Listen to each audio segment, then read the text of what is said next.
A więc tak, dzisiaj nieco inaczej. Musimy przemyśleć jedną kwestię, bardzo ważną kwestię. Ale od początku. Dodane jest sprint i kucanie. Tak, to jest kucanie. Jak widać, nie wygląda jak kucanie, po prostu zmniejsza się skala. Dlaczego? Nie wiem, po prostu taki kod. Ale co robi twórca gier? Widzi buga, robi z tego feature. Dlatego my też to zrobimy. A więc jak na przedstawionym obrazku, podczas kucania przechodzimy w mniejsze miejsce. Taki relez malutki będzie mógł wchodzić tam, gdzie nie będzie mógł wchodzić duży. Będą to ukryte miejsca, tak by po prostu ciężej je było zobaczyć. Na początku musiałem lekko poprawić kod, bo nasz relez malutki był nieco odchudzony z każdej strony i dlatego nie wyglądało to dobrze. Chodziło mi o to, żeby była po prostu cała skala zmieniona, a nie tylko dwa punkty. Dlatego szybka zmiana w kodzie i relez malutki wyglądał idealnie. Znaczy prawie idealnie, bo jak zwykle był jeden problem. Za bardzo odchodziłem relesem. Ale znów szybka zmiana, poprawienie kodu i lecimy dalej. Działa idealnie. A więc mały relesik chodzi, ma mniejszą prędkość, niżej skacze, ale może wchodzić tam, gdzie nie może wchodzić duży. Plus jeśli powiększymy się do dużego w małym miejscu, to nigdzie nie spadamy.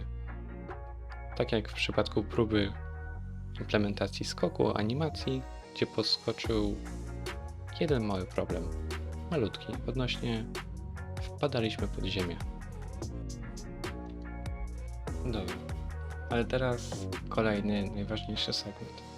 Tutaj widzicie próbę stworzenia pierwszego levelu low poly, dokładnie pierwszych skałek low poly. Jest to dosyć prosty patent, potem po prostu trzeba pomyśleć lekko z grafiką tych kamieni, ale sama struktura jest dobra.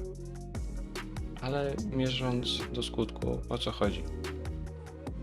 Jestem na rozstaju dróg. Czy tworzyć grę co-op, gdzie będzie dwóch graczy, każdy będzie miał swoją postać i każda postać będzie miała własne zadanie, własną mechanikę. Właśnie pierwszy relez będzie się miniaturyzował i będzie wchodził tam, gdzie pierwsza postać nie będzie mogła, oraz ta druga postać, która będzie miała inną mechanikę, którą mam już pewien koncept na nią, ale to po martku. Kiedy wyklaruje mi się gotowy koncept i czy nie odejdę od tego. Wciąż chcę, żeby to była duża gra, zręcznościowa, ale zarazem przygodowa. Nie chcę, żeby ta gra była zbyt ciężka, żeby skupiać się bardziej na zręcznościówce niż na przygodzie. Chcę, żeby to było wspólne. Nie chcę, żeby było to zbyt ciężkie. Żeby ta historia przebyła płynnie, a nie rage'ować się na grę, że coś nie wychodzi. Chcę, żeby to bardzo zbalansować poziom, by ta gra była przyjemna i szybka w pewnym momencie.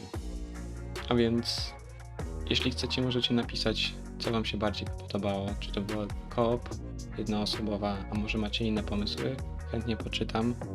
Chciałbym, żebyśmy stworzyli tę grę w pewnym sensie razem, żeby można było implementować rzeczy, które wam się podobają. Także Enviro dalej trzymam w low poly, lecz Skybox będzie w 4K. Lekka opozycja, ale zobaczymy, jak to będzie wyglądać. I teraz to będzie pierwsza lokacja, nie finalna, dopiero to jest nauka low poly terenów Unity, więc wszystko z czasem. Nie będzie to tak strasznie wyglądać tak jak teraz. Chcę, żeby to miało klimat, ale wciąż było dobre na niskie komputery. Także najważniejszy jest ten sam koncept gry. Czy dalej będzie to co-op, czy przygodówka jednoosobowa? Wciąż jestem skupiony na tym, by dokończyć projekt.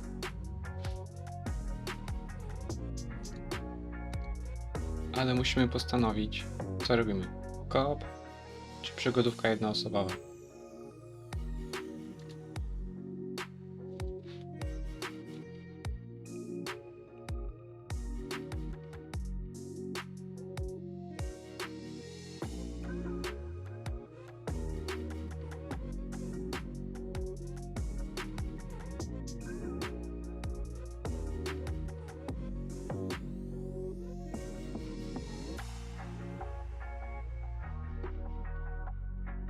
Tutaj bardzo ładnie działa skakanie i poruszanie się. Wszystkie kolizje działają perfekcyjnie.